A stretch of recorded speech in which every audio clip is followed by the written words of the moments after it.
জাকসু নির্বাচনের জন্য যে 276টি মনোনয়নপত্র আমরা পেয়েছিলাম, তার মধ্য থেকে আমরা 20টি মনোনয়নপত্র বাতিল হয়েছে, অর্থাৎ 256টি মনোনয়নপত্রকে আমরা বৈধ বলে আজকে এই মুহূর্তে আপনাদের মাধ্যমে ঘোষণা করছি। তার মধ্যে থেকে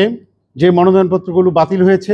আমরা সেই ক্ষেত্রে আমরা দেখেছি কারো কারো পরীক্ষা সম্পন্ন হয়েছে ইতিমধ্যেই, এবং কারো কারো যেখানে তাদের রেজিস্ট্রেশন নাম্বার, যে মনোনয়নপত্রের বিভিন্ন স্থানে যে তথ্যগুলো ছিল সেই তথ্যের মধ্যে কিছু ভ্রান্তি আছে, সেগুলো থাকার জন্যই যে 20টি মনোনয়নপত্র কেন্দ্রীয় শিক্ষার্থী সংসদের ক্ষেত্রে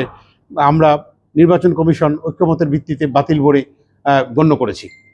একই সাথে আজকে আপনাদের সদয় জ্ঞাতার্থে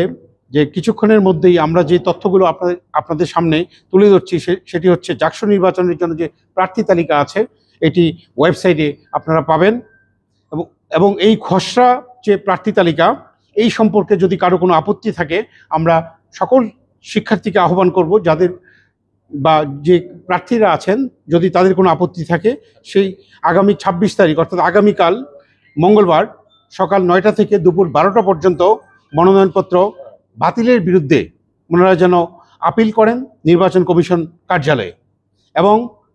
তাছাড়া আপনারা জানেন জাহাঙ্গীরনগর বিশ্ববিদ্যালয়ের কেন্দ্রীয় শিক্ষার্থী সংসদ নির্বাচনের পাশাপাশি বিশ্ববিদ্যালয়ের 21টি হল, তার মধ্যে 10টি হল আছে নারী শিক্ষার্থীদের জন্য এবং 11টি হল আছে আমাদের পুরুষ শিক্ষার্থীদের জন্য। সুতরাং আমরা 21টি হলের থেকেও আমরা যে মনোনয়নপত্র বিতরণ করা হয়েছিল এবং সেখানেও আমাদের হল সংসদের যে রিটার্নিং অফিসারগণ আছেন তারাও যাচাই বাছাই করে যে তথ্যগুলো সন্নিবেশন করে ভুলভ্রান্তি যেগুলো ছিল তার দূর করে তারাও আজকে একই সাথে আপনার বিভিন্ন হলে তারা তাদের নোটিশ বোর্ডে হল ইউনিয়নের